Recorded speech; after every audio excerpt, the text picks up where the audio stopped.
的，永贞嘛。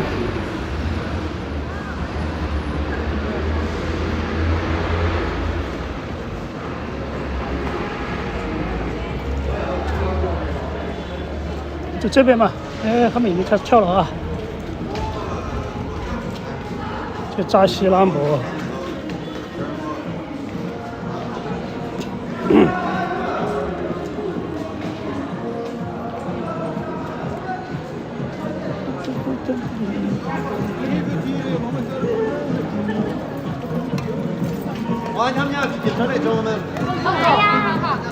你好，你是扎西拉姆吗？哎，对啊，看到你。好可爱呀！云峰告诉我的，可以，随便摸。过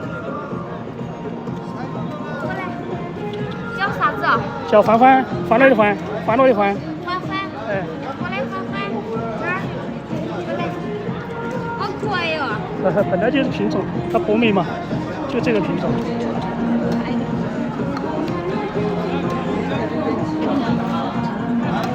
不存在啊，人多就可以啊。他扒不走。把那个电池换一下，刚刚没电了。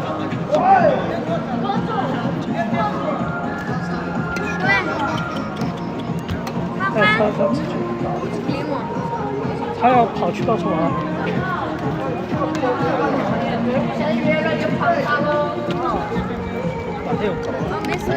好，没事，好，谢谢。我把那个放电池。他自己来。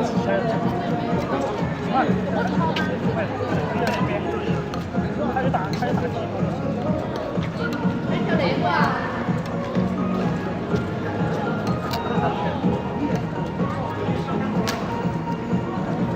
一般多少在这边的？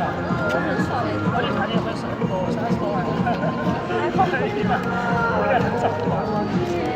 以前在罗马广场跳的，然后有一段时间是差不多7个样子没有跳舞，然后有一点有事情，然后没跳舞。也很早，跟那个拉出来的应该很早就在那边，我都是这1-2年才过来的。好硬啊！这个谁都不知道。这是永吉他们那边的，是那个他一个小手，知道他有一个小的那个纸袋子，一个纸箱子。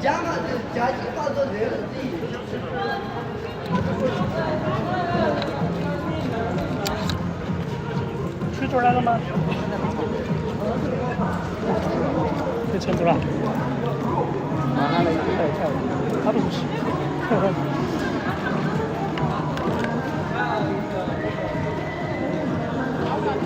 这个等一下，我是加到那个上面算了。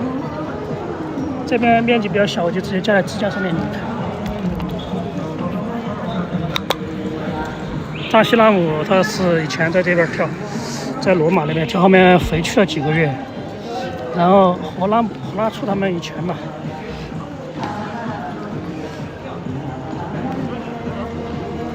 扎西拉姆的粉丝好多啊，32万多。在小的。他走的比较早啊。我今天看他的。我以前看了，我看不了，没有更新的，我就没关注他。原来在罗马跳的。啊。没事。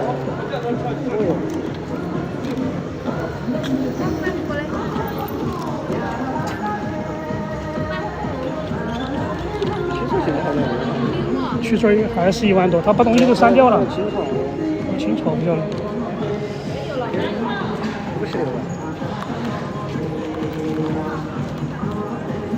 他虽然那么短视，他如果通过那个平台去赚钱就可以了，他自己开那些，嘎。我看最近卓玛的太高了。那个，我就说那个嘛。对。哦，就永吉他们那个纸箱子里面那个。啊。他们说那个，扎西说的有点硬。可以，让人家拿的这个然后这是哪个的手机？这个是用是哪个手机放这儿的？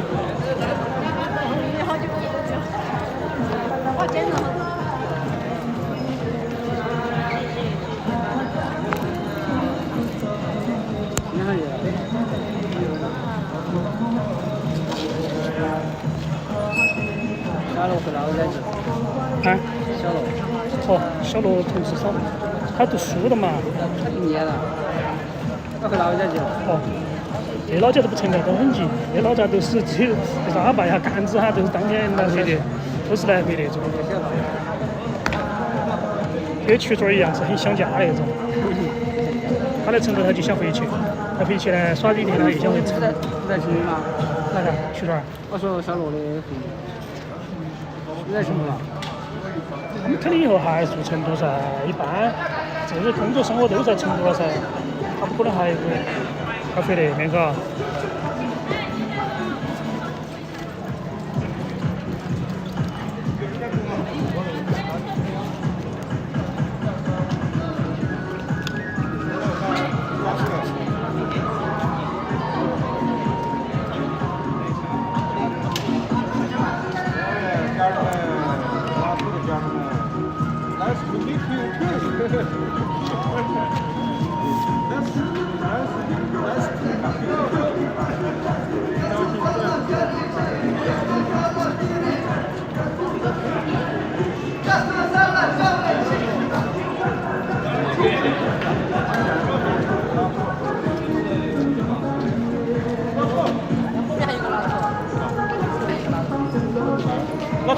老头，我叫他，叫你过来。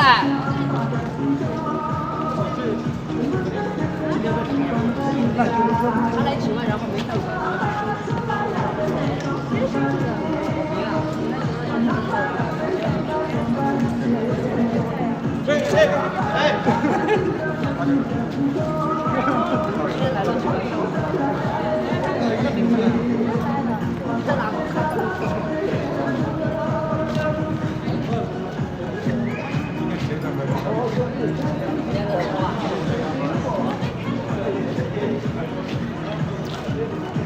谢谢大家这个人气票，这是哪里？不是几分钟？不是，几分钟现在这边，都说这边那边太空了。马上要过来了吧？打过去。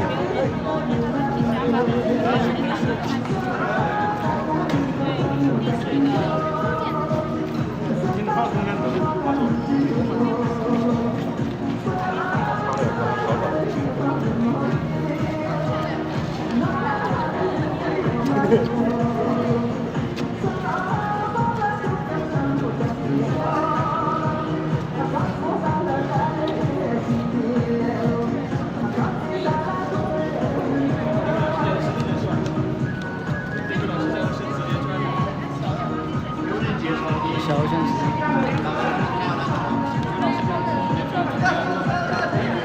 要不你要放线啊？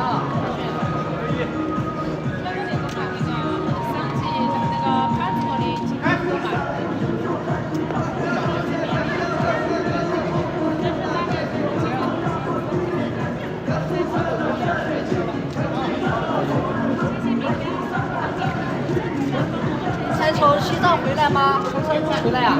哎，西藏吗你？哎，你昨天给我发的视频在哪去了？忘记了，等一下忙我嘛。还有把你一下拿出来。我怎么好都干错了？在了。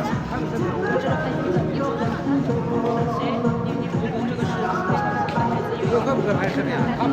我不会拍。大雪，你带录像没有？没有。哎，那边有东西。啥子嘛？房子。那你是没带？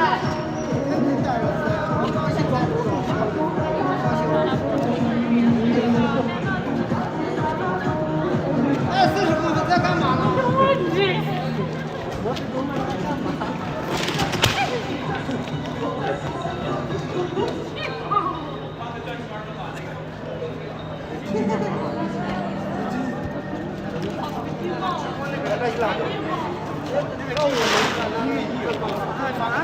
这儿看到行。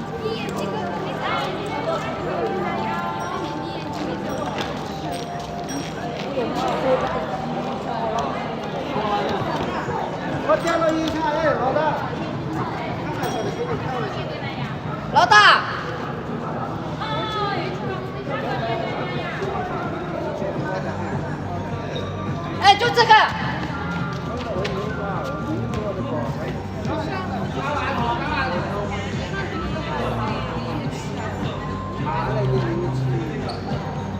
这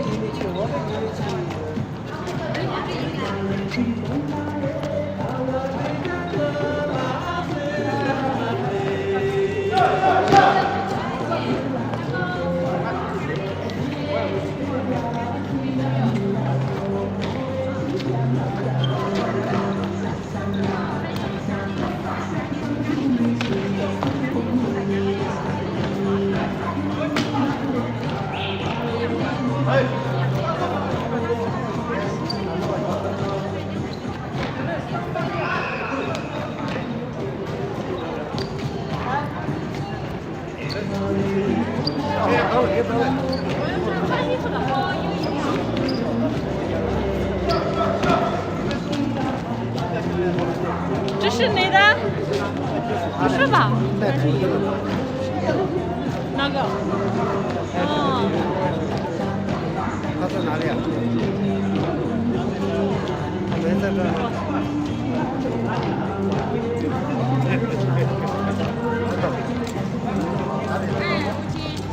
45000这个视频。我给你传到。可以，可以了，可以了，可以。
谁播的这个？视频，还有155个人。这是在直播吗？在油管，在油管上直播。好诡异，因为录中文那个。谁看出来？我们谁看？我在台湾，不然我就下来跳。他在台湾。还有呢？还有啥子？他写啥？团员都跑里面去了。那个国外的吗？是吧？油管，Good. 有些中。Very good. Very good. 你让家，你家又在这边啊？你就想过。啊？咋你又在这儿？家又在这边？今天、明天晚上，后天就拜拜了。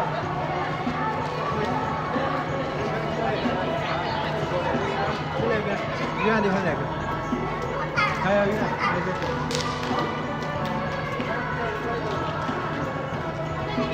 切了，不成了。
别那样，这个签的，来，然后放进去啊，你放进去啊。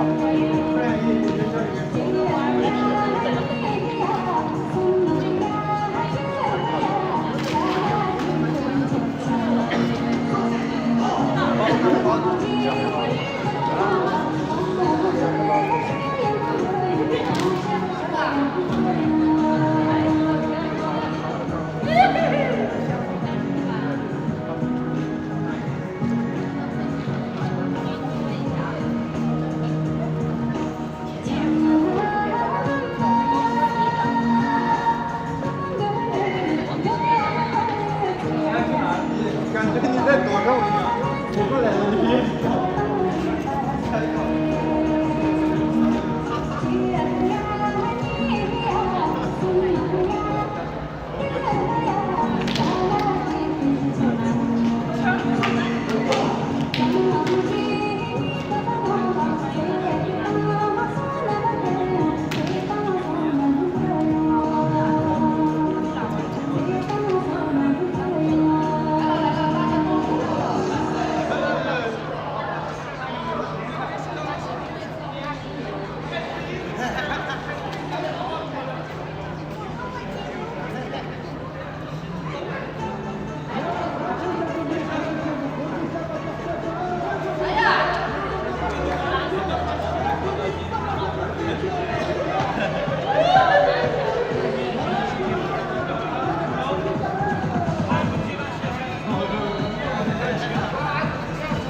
我里边我就下来。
我这个。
아,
아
走了。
藏族人民的广场。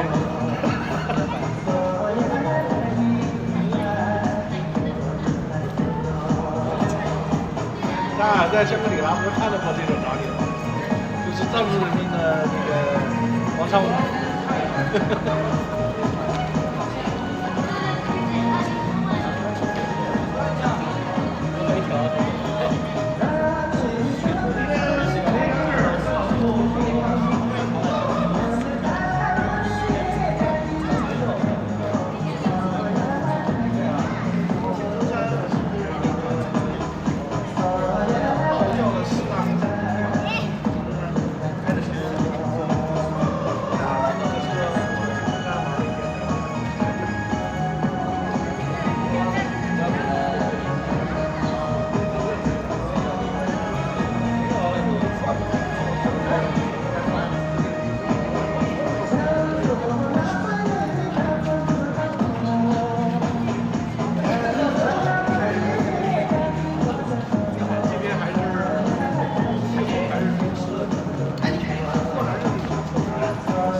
跟老杜刚吃完串儿。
你这样很酷。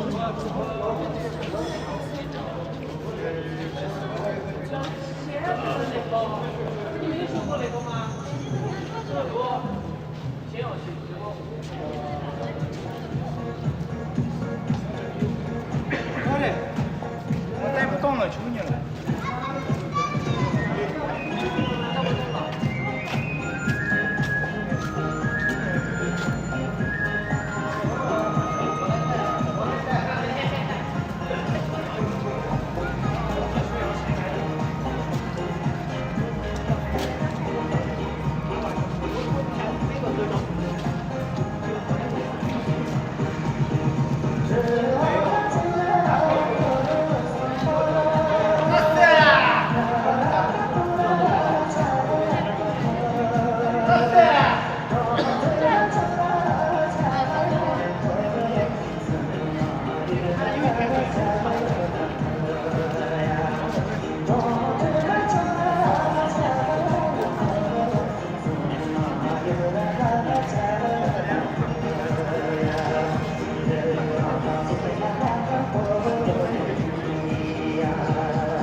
他，哎，我给你发了，你给他发，给他发，我给他发。还有一个，看完规矩。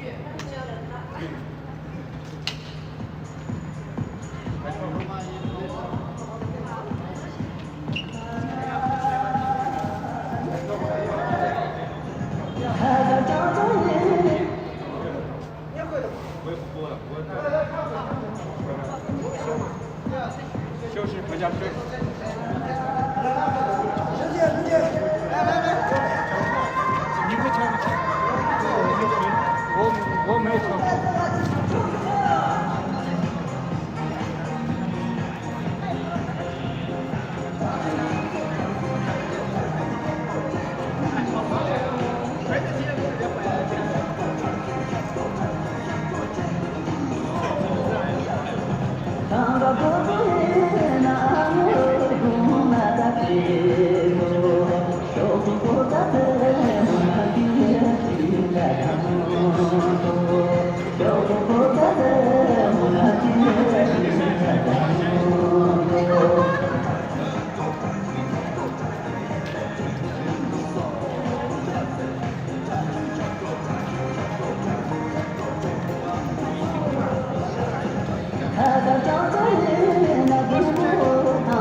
我的来呀！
不晓得吧？心情好噻，肯定。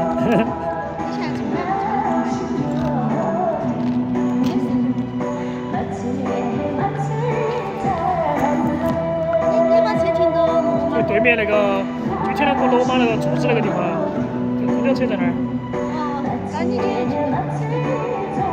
我想那边找噻，先试试。想那边不知不觉地方走过来了，我要前面走。这个挺多的时候，就有点习惯。没有，没得警察。我当时犹豫了哈，要不我就排在后面了，我走过来了。后来我看那边车子好多啊，那停满了，把你按着停满了的。我今天来的早上，但是我到小家去了。我想查一下8点44。现在天黑就要早，好，不要赶，8点44。但是我看到7点多那边车停了嘛，那里排那边那个排都停满了，罗马那边也得排1、2个多了，那就直接那就直接过罗马了噻。我票基本上是15左右。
会儿以后准备走。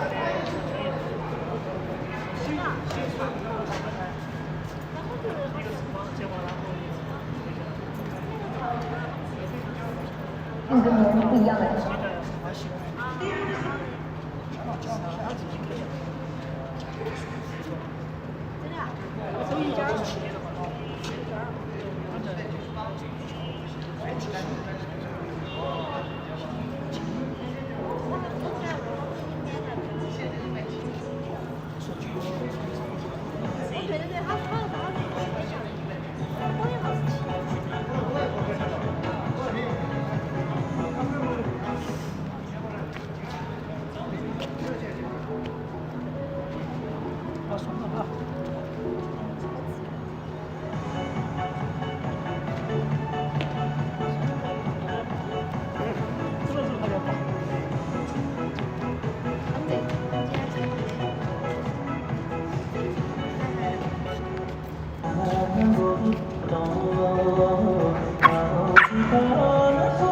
是吧？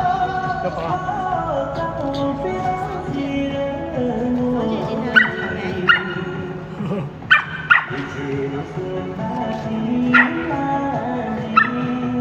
今天的视频还没处理好，昨天的视频都现在还没处理好。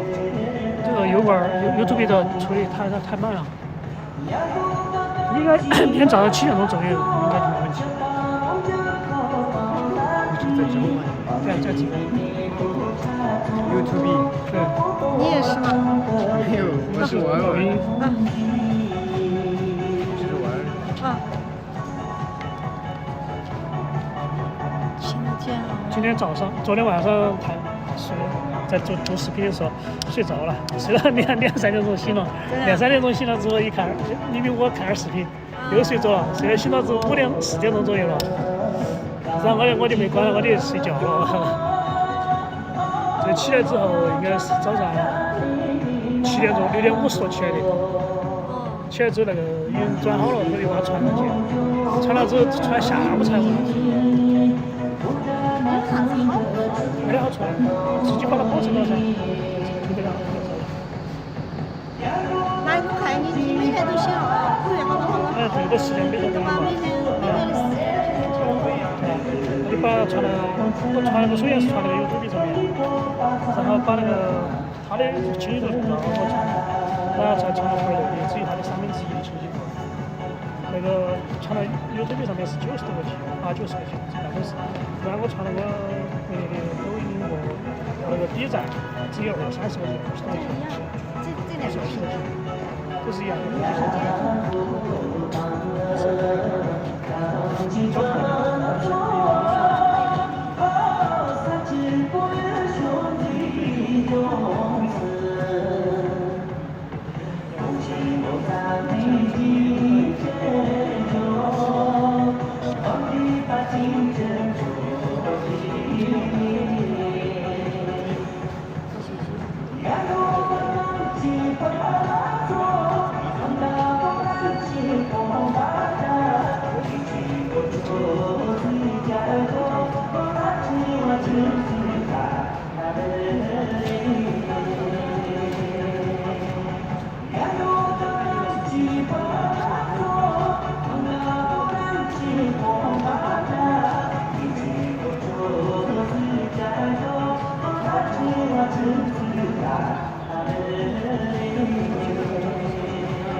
等会儿回去给我怕反锁了，你的包包，我把这儿把门反锁了。结果怕把待会儿我们家孩子把那个门锁了，给我反锁了，我就回不了家了。啊？今天上午我开心。他们本来昨天你跳到0点钟哎。昨天跳到10点钟。昨天在这儿。好像是我刚才发的，你看群里面嘛，好像是发的视频吧。我不晓得他们。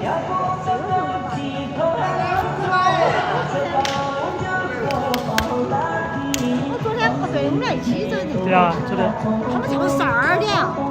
他们昨天跳到0点钟左右，跳到0点。走跑步，走把那个停到那边的，直走没不用，没事，很近，没有事，不用。我把那个包包背上就完了，不用那个。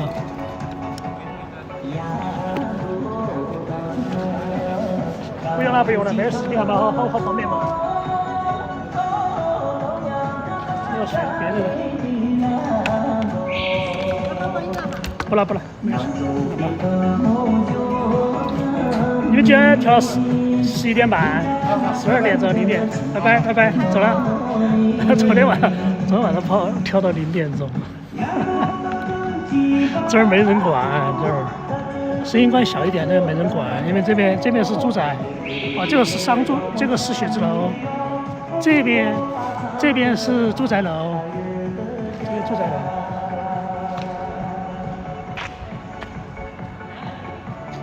你车停哪里呢？哦，那我先过去了，我直接穿过去就到了，我直接穿过去就到了，我这直接过去就到了。小江湖茶叶，哦，骑个车方便。哦，你还现在喝进来茶呀？不是，我今天来，我先到了景外，看了几分钟，我又去小江湖买茶叶，我又返回去了。哦。我在你看嘛，小江湖那儿走的话，咋走嘛？走可能来回都要走10几分钟，10、20分钟，所以我就骑了电动车。我想着嘛去开车。肯定电动车方便得多噻。所以我就骑了电动车呀。肯定噻。我买了以后，我又过来跳一个的。这个样子。我5个人，6个。网络卡一卡掉，手机卡一卡掉。啊，走了嘛，走了，我这个直接穿过去就开车。我这儿11点钟，不晓得应该没问题。好，走了，好，拜拜。走快一点，我回去，等会儿把那个门给我反锁了，反锁就麻烦了。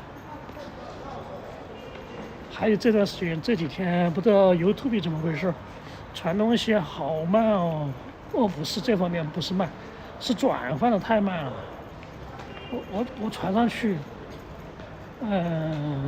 转换成普通的360P 嘛，然后再转41080 HD， 再就是 4K 嘛，那个过程太慢了，非常慢。这样早上应该8点，我看早上7点8点，我早上传到今天下午的4点钟5点钟才传上去，然后要处理系统处理好慢。我估计要明天早晨才能，应该凌晨3、4点钟才能够看，所以说我就直接放到明天早上。然后今天的我回去做了个视频，我不知道，昨天有点困，然后睡着了，我应该在凌晨2点钟左右醒了之后我说继续把那个秘密扶过来，好像戴了耳机嘛。我做，然后又睡着了，醒了之后应该在4点52左右，4点50多，然后好像看见下视频，再继续那个，然后导出，然后秘密光，好像一会儿好像坚持一下，然后就上床睡觉了，上睡觉，早上6点52起来的，起来之后看他已经导出完毕嘛，然后我就传。应该是7点钟开始传，7点钟传到下午的17点钟左右，传了将近10多个小时。这要转换呢，那就又耽搁10多个小时。之前那个影片还在检查，另外是个航拍的那个，到现在应该1天多。应该晚上，我估计的话，明天应该好了。那时候我放了63首过去，是63首，然后4个多小时，4个半小时左右，那个影片，我估计他要检查好久。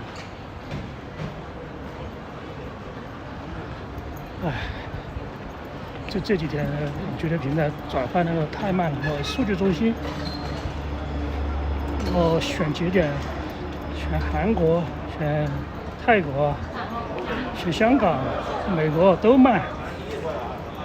我觉得任何的数据中心现在因对这个长视频好像都转换比较慢。我转换成如果搞成一般的20-30分钟的那种，20-30分钟的好像也比较慢。反正现在我觉得20-30分钟的、30-40分钟的都很慢，非常慢。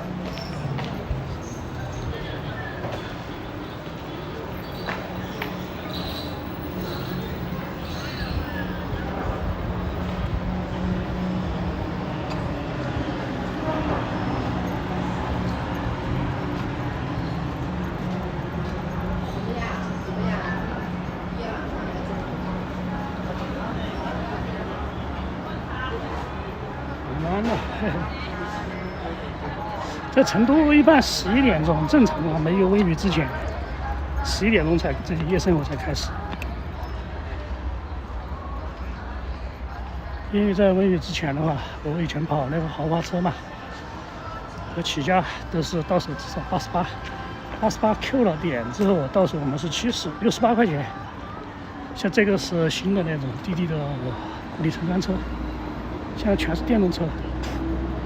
以前呢，像帕萨特啊、迈腾啊那些车跑不出来，因为你夏天的油钱因为中国油价比较高嘛，油钱的话一个月开支在8000多，7-8千以上，然后你流水跑只有2万多左右，有些跑不到，一般的17800，也就是说你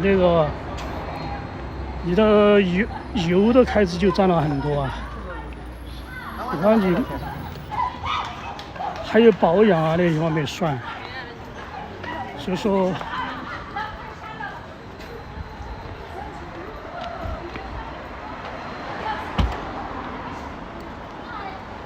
把它放这个里面。等一下哈，老板，等一下，把这个拿出来。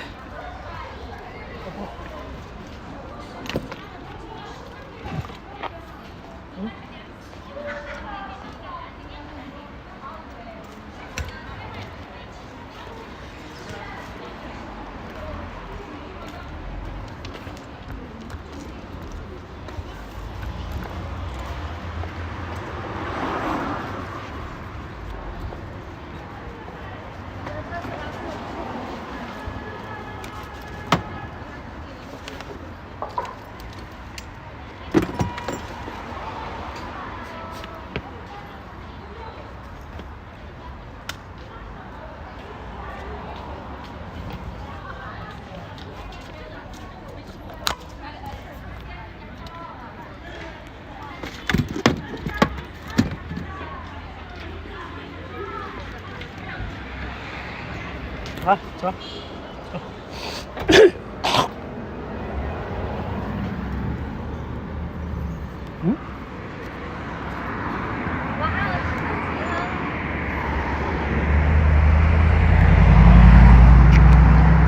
打个广告，就垃圾桶里面去。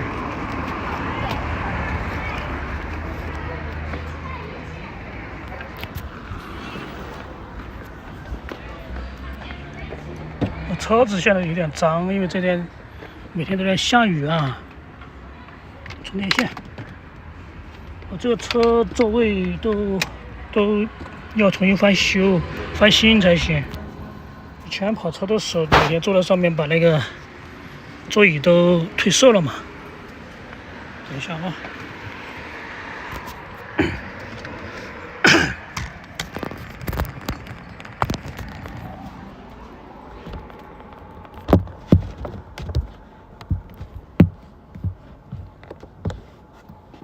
把脚就擦一下，把脚就擦一下，好不好？好，我们知道要擦是不是啊？乖，手擦一下，把脚擦一下，嘿嘿嘿，是不是？好，嘿，好。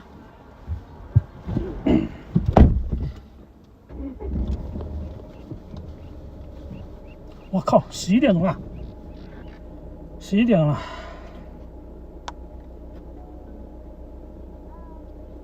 对，睡眠本来就不正常啊。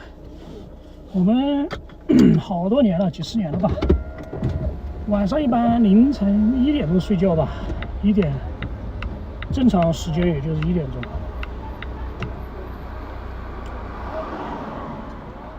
早了睡不着，你说0点钟，那个精神最好的时候。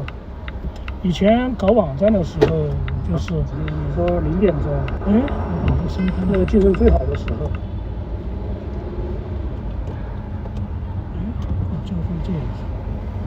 我以前做网站是晚上才有灵感，改程序啊，改了一些东西，在晚上才找到灵感。然后早上的7、8点钟睡觉，应该在7、8点钟左右吧。然后睡到中午1点钟、2点钟起来，然后到处去逛一下。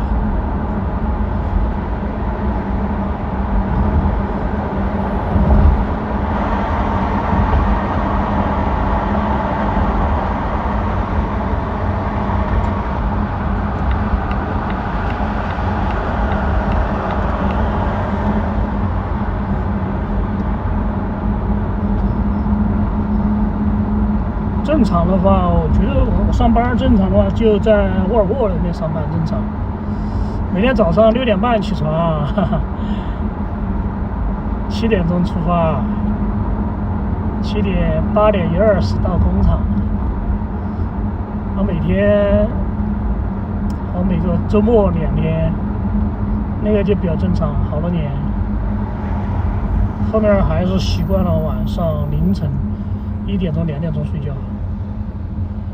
但这段时间，我觉得这几年，我觉得早上7点钟早就习惯了，睡几个小时就够了。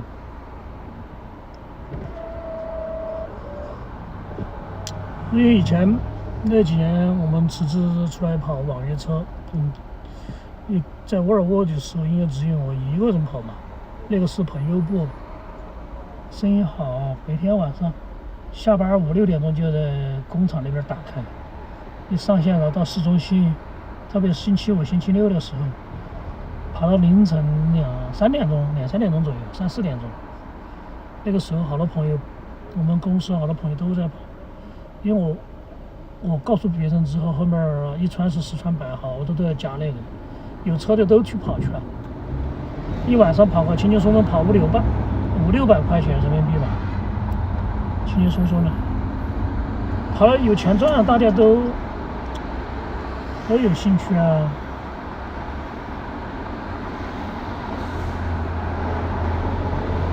那个自由一些。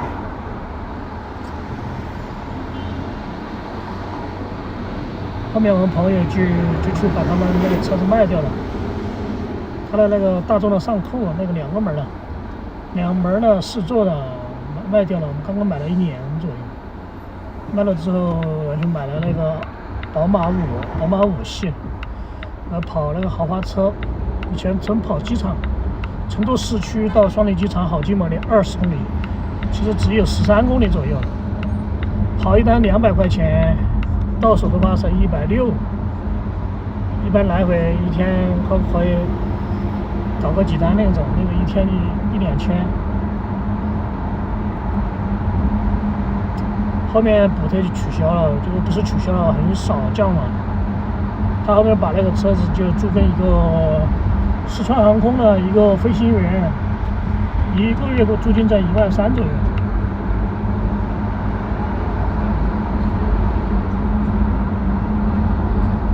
这几年不行了，这几年网约车太多了，网上你像在路面上跑的车，现在晚上那种10个应该有6、7个都是网约车吧。像前面那个车都有可能是网约车。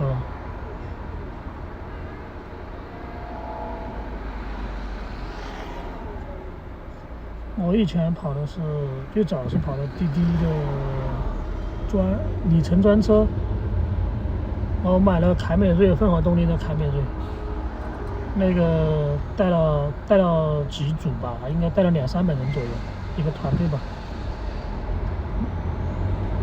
没事就帮他培训啊那些啊，一般带新人嘛，和好多现在都在联系。因为跑车会遇到各种各样的人，有些都是9位数加长的还在跑，几千万的那个很正常，几千万资产的都跑网约车的都正常，有几个。有些有一个是9位数以上的，自己车7、8台车，每次就跑车，他出来，因为他，怎么说呢？反正我也遇到各种各样的人，每一个都都有他的自己的故事。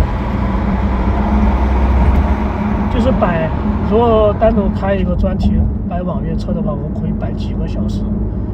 因为我带过，还有我自己经历过很多。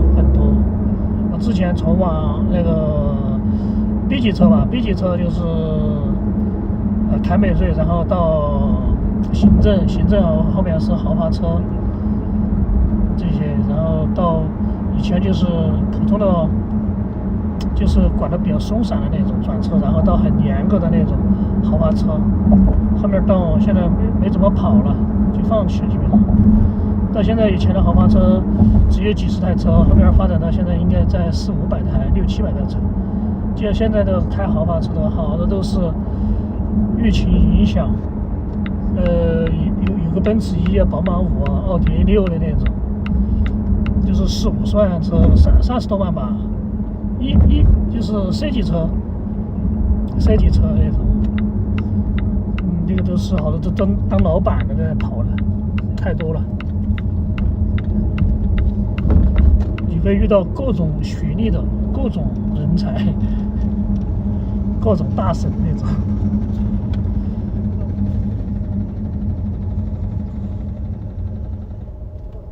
现在跑滴滴专车的全是那种电动车，像我们认识的以前的那些帕萨特、迈腾啊、凯美瑞啊，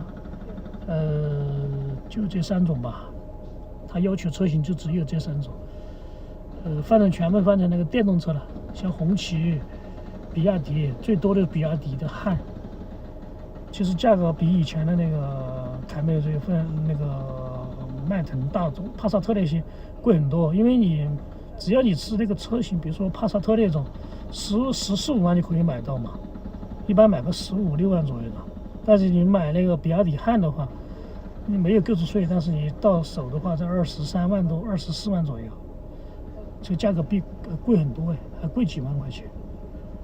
但是它比亚迪你要排队，成都这边规定的话，你跑网约车也必须要办车证、人证、两证、双证齐全嘛。然后你这个车子，你必须是6个月的新车子才行。就说你在其他地方买了二手车，或者是使用超过6个月的电动车，你是上不了牌照的，不给你办牌照，你不能跑，平台是不会给你接入那个服务的。比如说滴滴啊、美团，一般是滴滴嘛，90%都是滴滴，他不会给你管得比较严，那个非常严，并且你进去了的话，你要排队，因为你现在你提到那个车，但是你要跑的话，你要排队，要通知你才行，因为跑了他那个人太多了，跑那个车的。要控制人数，其实说控制的话就没有控制，那人太多了。因为现在就业的方面，有些觉得你只要跑有单子，我还是可以看到钱嘛。其他的那些你做生意的话，你亏本啊，全部都是亏钱，泡泡都没冒一个就没有了，太多了。我们周边的、身边的亲戚朋友遇到很多我找个停车的位置。如果这边有点没车位，我现在不停旁边的，我在这一片罚款都被罚了1-2千左右吧，每一次订单推单子都是150。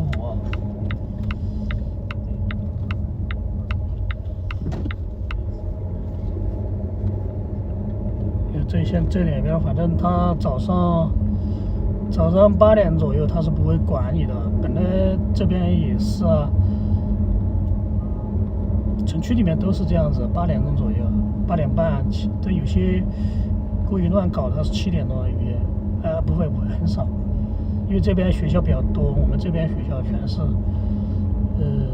这边小学、初中都在市中心嘛，资源都是最好的学校都在市中心，不像你们台北，不像我们其他的这个比较分散那种。国内就是这样子，因为学区房嘛，价格就贵啊。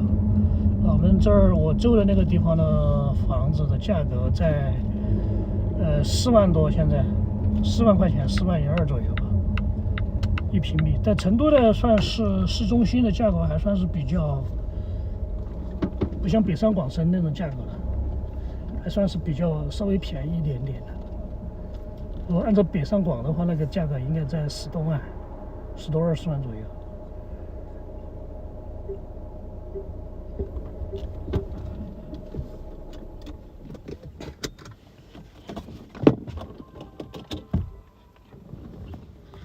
哎呀，我看有11点钟了，11点12了，应该不会关门吧？啊！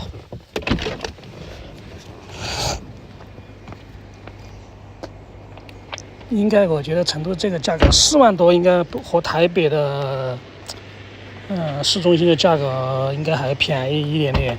我看台北的那个面5万到6万好正常啊，也就是台币在25到30万。我今天没带无人机，稳定器就不拿了，不拿，算了。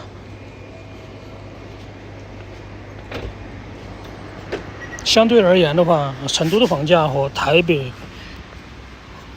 差不多吧，还要便宜一点点，我觉得还便宜一点。2个手机，稳定，可以好了。这边这条街是卖宠物的，鱼、花鸟鱼虫，前面路口直走就是卖海鲜的，24小时都不停的。现在以前这边也是卖花鸟，早上应该在3、4点钟就开了。后面就没有了，后面就取缔了，不是取缔了，好像应该自发的取消了吧。这边是一个民国的建筑，一个古迹，这个房子没动啊，因为旁边修了高楼，没有把这个是文物保护的这一栋房子几百平米吧，200、300平米嘛，是古建筑没有动它。这个我们家修的，这个是3栋，有2栋写字楼，1栋酒店，没有住宅。住宅这个地方是这一栋是住宅楼，它是公寓性质的，1平米物管在10块钱人民币1平米。我们就看了没买那个地方，觉得。它那个不是住宅，它是商用的那种，比较贵那个开支。还有几人买了那个，你读不了旁边的学校，好像在这个的位置买，这面房子住宅的话，你就读不了城市附小。城市附小是在成都小学里面都是前几位嘛，前1、2位。也不说第一嘛，也可以是第2、第3，也可以说这样说。成都有7朵金花嘛，还这边左手边有个青阳的市中学，4中、4、7、9都在这一边，都在市中心。所以说，学区房那个概念还是在，虽然说比较淡化了，但是价格还是比较坚挺的。就这个地方，你买那个老房子就可以读了。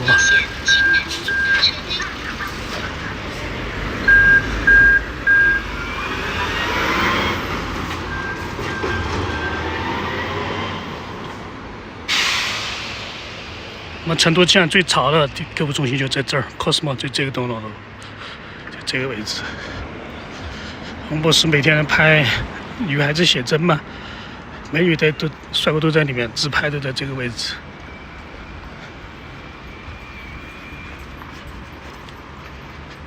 我们前面要经过的地方就是上访的地方，信访办，就是像你看摄像头好多，几十个这一片儿，到处以前这个地方现在搬走了，以前每天都上访的、闹事的，这个搞什么行为艺术、就是打官司的那些啊，好多，看嘛，到处是摄像头，这些现在都拆了好多了，现在改成那个接种疫苗的了。现在没有了嘛，现在早就应该这个房子就临时搭建的那个，现在都保存到现在。先搬走了，对吧？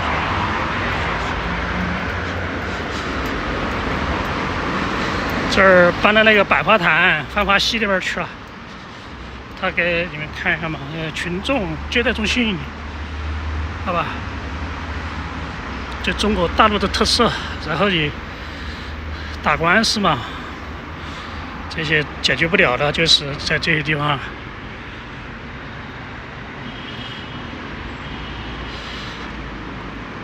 一般你省上搞不定，你就跑到国家跑到北京去。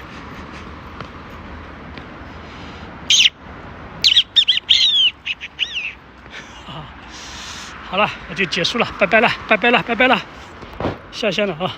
我停止了，停止 ，stop。